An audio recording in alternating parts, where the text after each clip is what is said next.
Welcome to a brand new video series, Conversations on the Decalogue.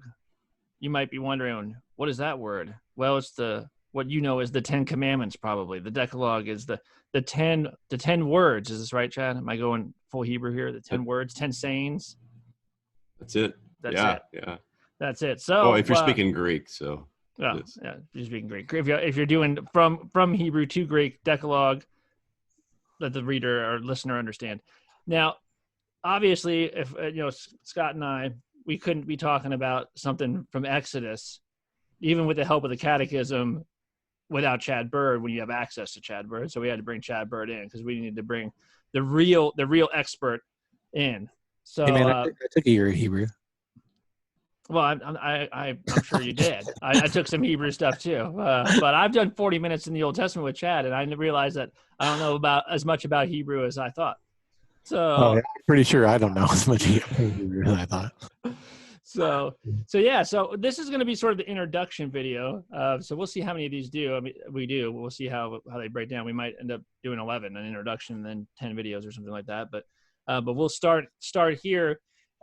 Chad, what's the context that the 10 Commandments are given? I mean, the 10 Commandments are sort of, especially like in the West, so in this country, the commandments are sort of a staple, right? I mean, like these are kind of things or at least you used to, like they'd be on the courthouse, and that there's a movie that shows on every Easter for some reason.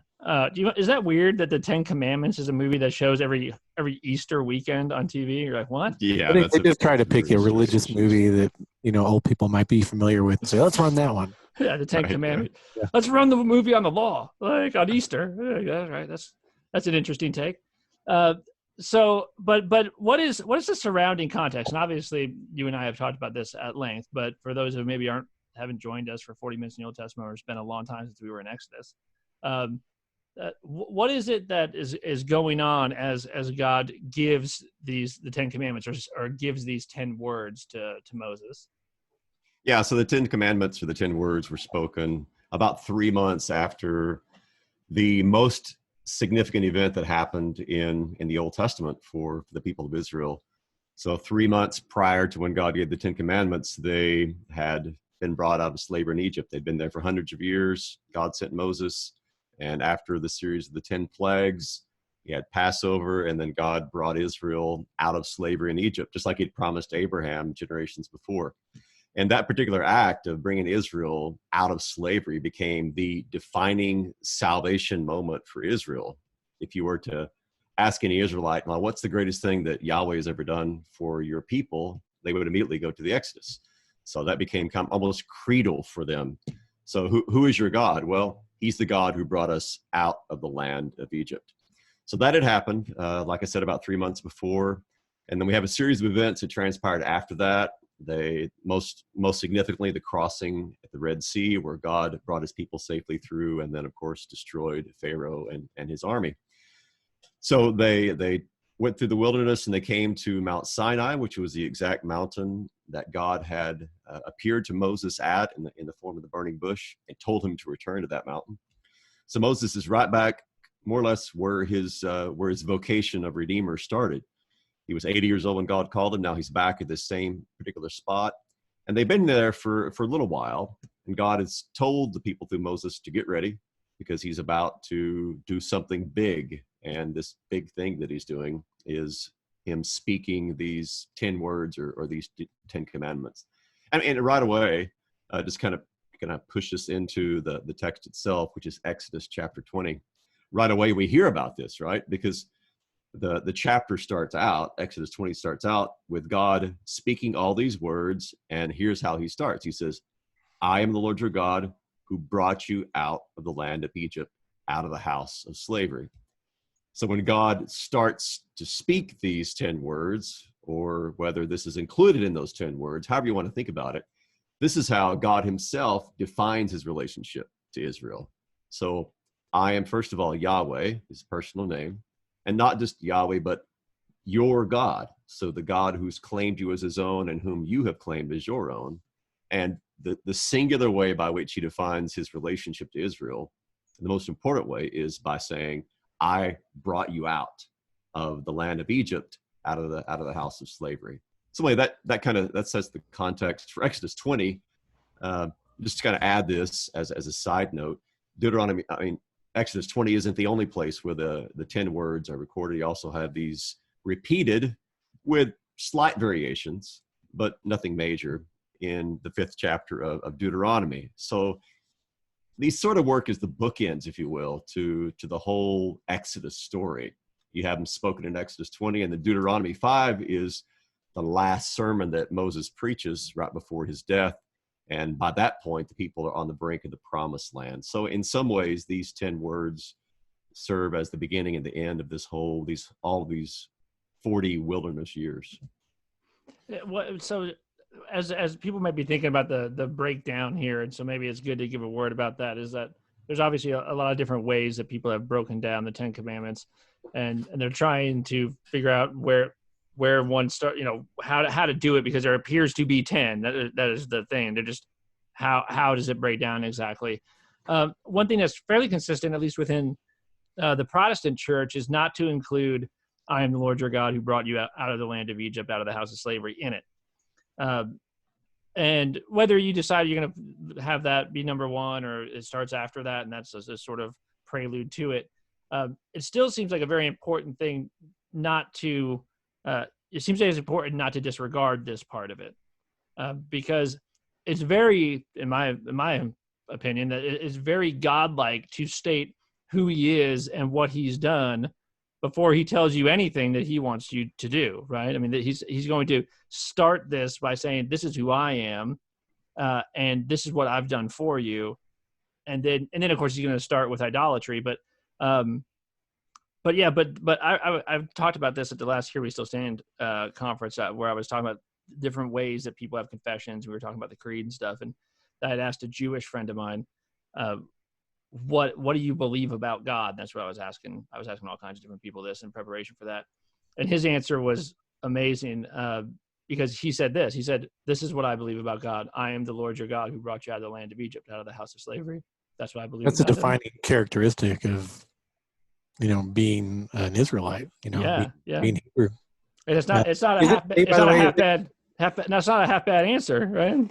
Is it coincidental that, and I could be wrong, but I think today's Passover, isn't it? Yes, it is. Yeah. Yeah. Interesting, isn't it? Very good And connection. Dan was just asking, can you believe they play the 10 Commandments at Easter? And look at us.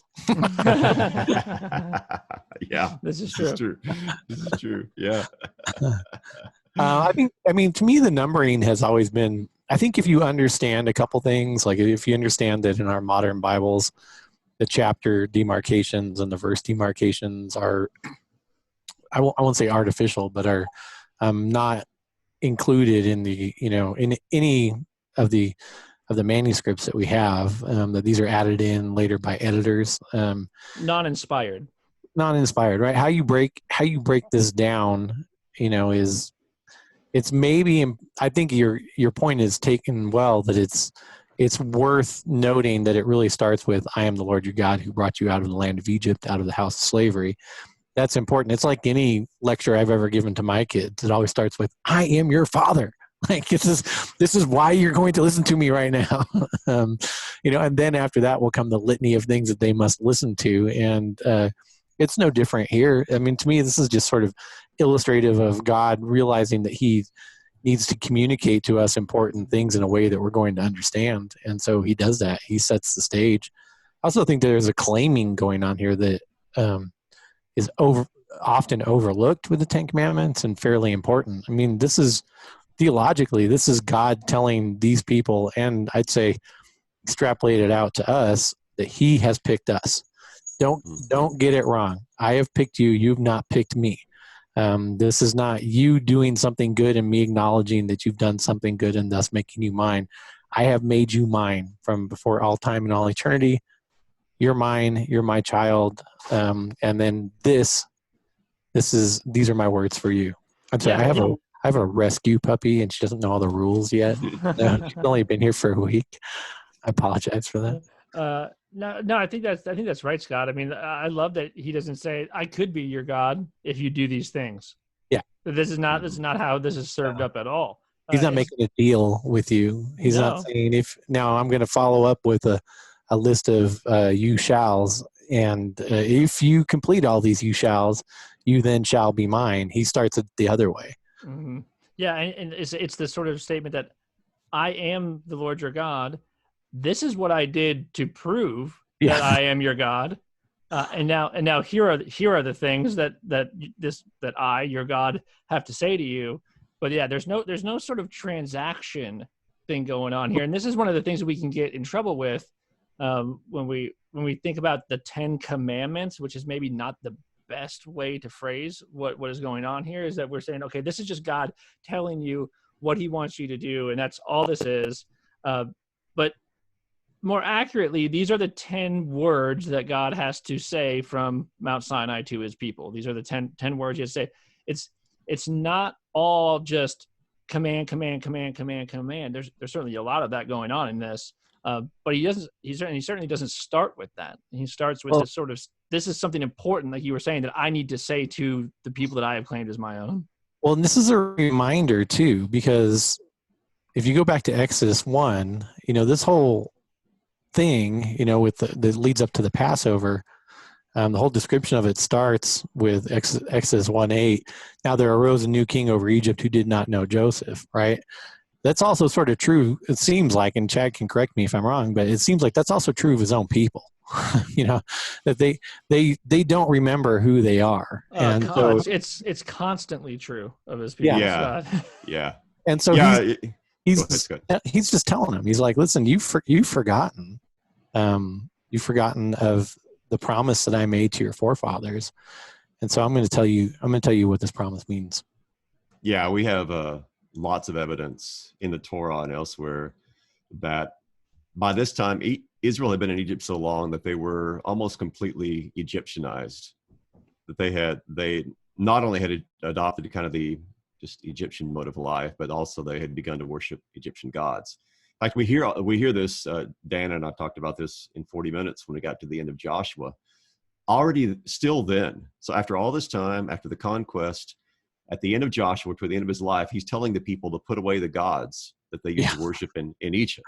He does the same thing, doesn't he? Yeah, he did. So it's the recurring refrain that God has to say over and over to Israel. So when he goes down into Egypt to redeem them through Moses, he's remembering his people, but most of them at least have not remembered him in the biblical sense, because they're no longer trusting in him and worshiping him. Instead, they've just basically turned to this flood of Egyptian deities that were all around them. So it was significant that God has to right away remind them that I am Yahweh, your God, and I don't want you flirting around or sleeping with other gods. You are to have I am to have your exclusive devotion. And if you're ever looking for evidence that command does not produce what is after, just continue reading the Old Testament, or you can just tune into 40 minutes, because even though God has said this, let me tell you, the children of Israel have a real leaving God for other gods issue in their history. I'd argue that so do we, and I'd also argue, and I could be way off base on this too, that this is descriptive on God's part. It's phrased in a way that it's very easy for us to take as commands, and it is a command, but it is also descriptive. And again, I think of like saying something like this to your children. When you say something descriptive to your children, like, I am your father, you will not act like that. You're not really saying that there's a choice here, which the way we think of command sort of implies that there's a command, and our choice is to either fulfill the command or to rebel against the command. But I think he's saying, listen, this is who I am, and this is who you are. You're people that don't have any other God. Period. You have me, and that's what you have. But their nature of Ferdy and Nestigan and Free to Be point this out well to catechumens, which is just so interesting to me. They get into the idea of that we're all at the same time saint and sinner. Of course, they don't use the words, which is great because they're trying to teach 10 through 12-year-olds, right? But what they say is there's two people in you, right? And the first person is the old Adam, and the old Adam is constantly trying to find other gods. And you could probably name them, right? When you're a 12-year-old boy, you can probably name some of the other gods that you're trying to find. And this is the same thing with the throughout the history of the people of Israel. This doesn't seem to get any better after this. Yeah. It doesn't change the reality of who they are. Yeah, the word, I think it was one of John Calvin's more famous quotes is that the human heart is an idol factory. I think that's Great. I think that's accurate. Yeah. And it kind of comes down to this word "shall," right? So if you hear something like "you shall not murder," of course you're going to say, "Okay, I'm being told not to do that thing," and that's true. You are being told not to do that thing. But shall doesn't always appear like that. Shall means something else as well. So if you're reading Psalm 23 and you hear, "And I shall dwell in the house of the Lord forever."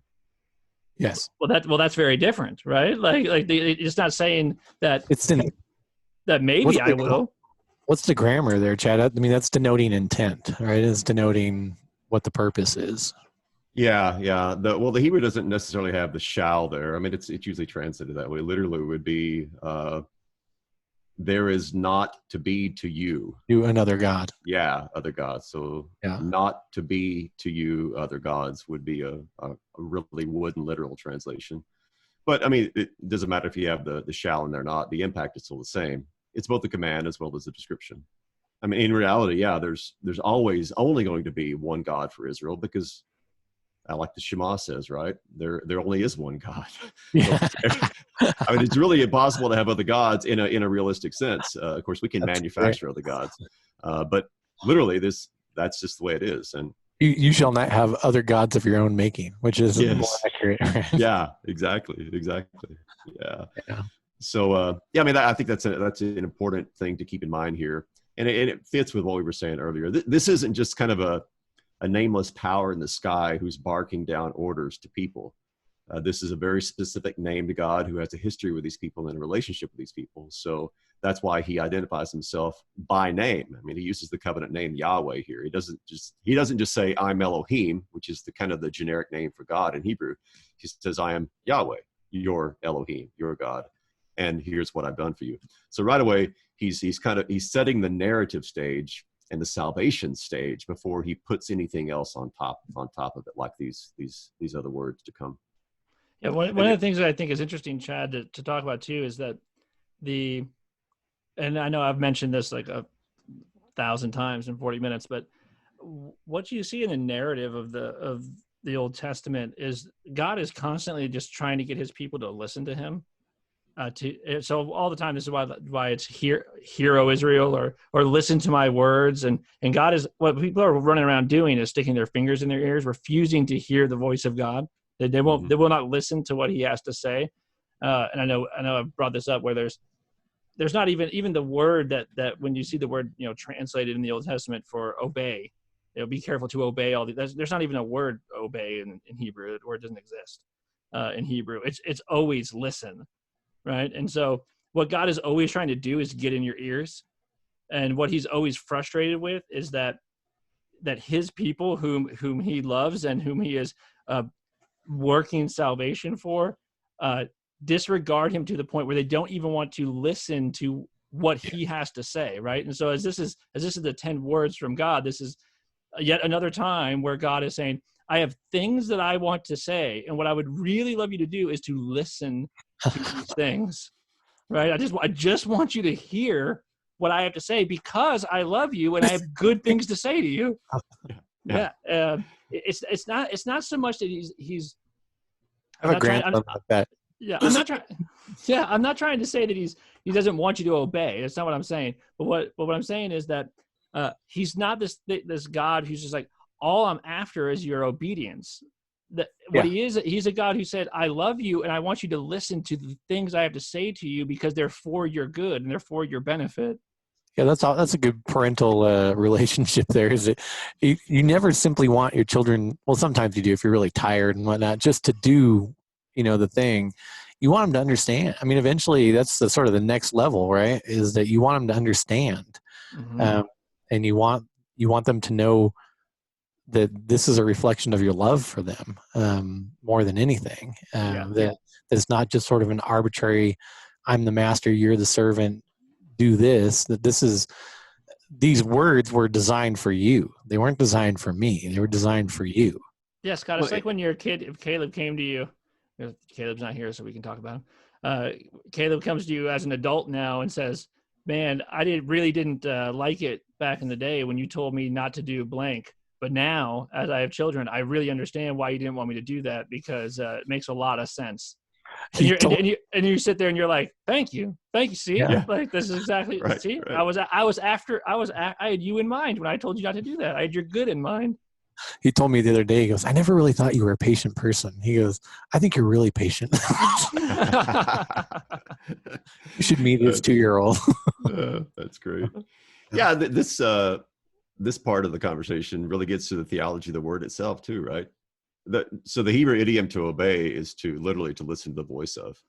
Right. But I mean, the reason it's so significant is, yeah, God wants us to listen to him, listen to his words. But one of the reasons he wants us to listen to his words is because the word itself has the power to impart that which it requires. So if we're listening to the word, if we're letting that word enter our ears and have its way with us, then it's going to bring about what that word requires. Yeah. So, yeah. Awesome. Cool. Well, I think we can end this one here, and then I think we're going to follow sort of the Luther's catechism as we break these things down, just for the sake of It'd be helpful for me. Yeah, we got to break them down somehow, and so we're gonna pick one. Like we said, I think the way you break them down is not overly important, unless you're breaking them down that way for certain theological reasons that we might agree with or disagree with. But really, I don't think that the order matters that much, unless you're sort of imposing a grid on the order because you have a certain theological understanding that you're trying to smuggle in. That's all I'll say about that. So next video, we've kind of hinted at it, but we'll break down more. You shall have no other gods before me.